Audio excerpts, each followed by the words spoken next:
Je suis Morad Montazami, je suis le co-commissaire de cette exposition avec ma collègue Madeleine Decaulnay et nous avons eu donc le plaisir et l'honneur d'être invités par le NMNM à travers nos affinités communes et nos préoccupations pour une histoire de l'art méditerranéenne qui est une histoire de l'art peu documentée, peu exposée et donc avec la volonté de réinscrire le nouveau musée national de Monaco dans cette histoire connectée entre différentes capitales méditerranéennes, zones portuaires et refuges d'artistes divers et variés.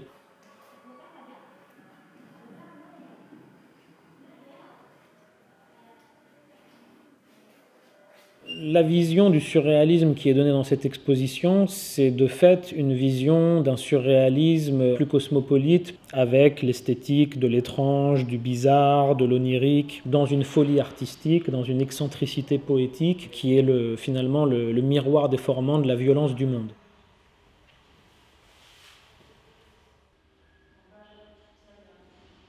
L'opportunité nous a été présentée par le nouveau musée national de Monaco d'explorer ses collections, mais aussi dans les archives de la principauté de Monaco, qui a une longue histoire diplomatique et culturelle avec l'Égypte, et tout simplement dans la volonté aussi de révéler donc les villes-mondes méditerranéennes qui participe d'une histoire de l'art élargie. C'est aussi une ville qui apprend à rêver, qui apprend à danser. Ce sont aussi des villes qui arrivent à recréer le monde à leur propre échelle, de par les circulations d'artistes issus de tous horizons qui se retrouvent dans cet écosystème très local de Monaco ou d'Alexandrie.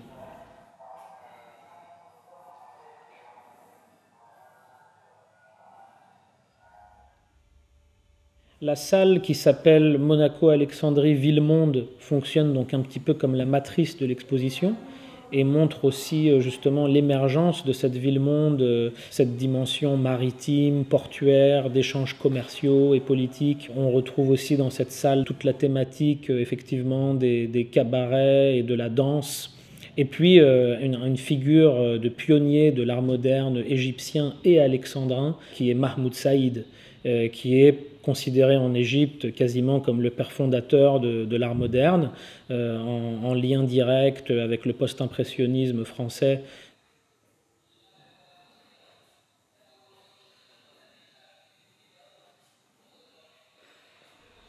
La littérature et la poésie sont au cœur de cette esthétique visuelle de la ville-monde et du surréalisme. Et ce rôle de la littérature, il va se préciser dans une salle de l'exposition qui s'appelle Caravane des Chimères, où on a justement un fragment de poésie de Valentine de Saint-Point,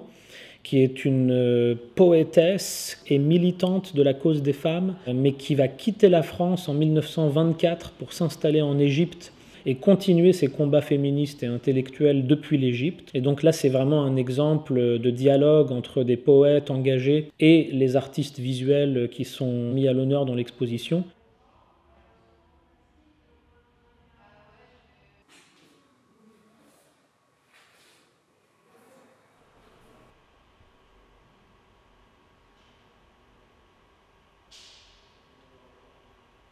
On a aussi des objets diplomatiques comme des statuettes et des amulettes d'Égypte antique offertes par l'Égypte à la principauté de Monaco, qui sont des cadeaux que peuvent se faire les États entre eux et qui s'avèrent des objets avec une certaine aura qu'on a eu le plaisir de pouvoir intégrer dans l'exposition pour leur redonner une vie, notamment dans la salle qui s'appelle Égyptomanie. Mais des artistes comme Kees van Dongen ou Alphonse Visconti, s'ils n'étaient pas proprement surréaliste, cultivait des affinités avec le surréalisme.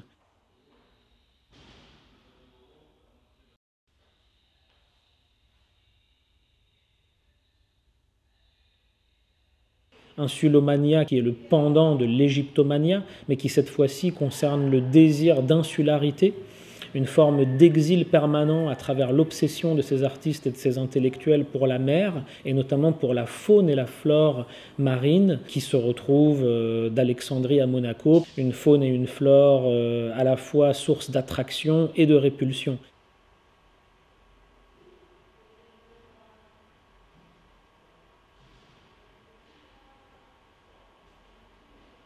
Et ce désir d'insularité ensuite va prendre d'autres formes jusqu'à l'émergence du noyau dur des surréalistes égyptiens, qui concerne donc la salle Vive l'art dégénéré et qui cette fois prend son titre d'une réaction politique, puisque le groupe des surréalistes égyptiens, notamment mené par Georges Henein, Ramsès Younan, Fouad Kamel et qui s'est formé au Caire, était une réaction à l'exposition de l'art dégénéré des nazis. C'est la solidarité avec les artistes ostracisés par les nazis que le noyau dur du surréalisme égyptien, qui s'est autoproclamé le groupe Art et Liberté, s'est formé.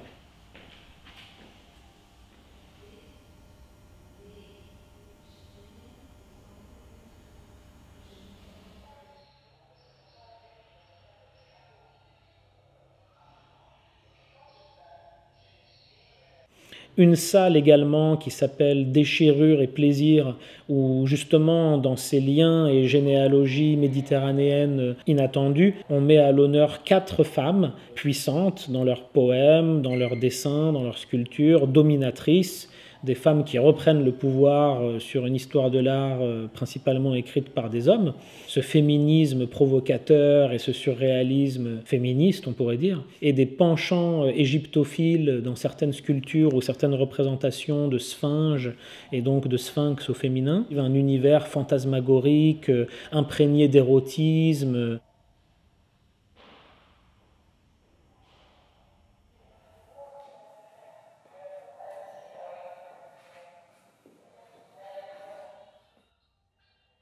Dans la dernière salle de l'exposition, Monaco-Alexandrie, ville nocturne, qui est finalement le prolongement de Monaco-Alexandrie, ville-monde, une ville qui rêve, une ville qui danse, une ville qui s'affiche. On va être plongé au cœur des relations scéniques, théâtrales, les opéras et les ballets pour lesquels beaucoup de ces artistes, que ce soit Giorgio De Chirico, mais aussi Léonore Fini,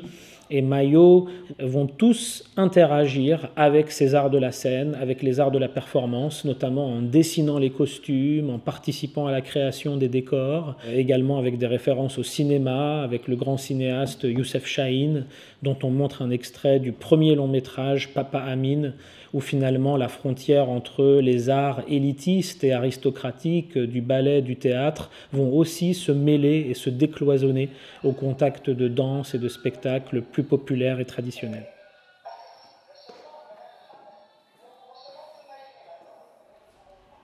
Il est clair que la majorité des artistes de l'exposition sont des figures à redécouvrir, à réhabiliter,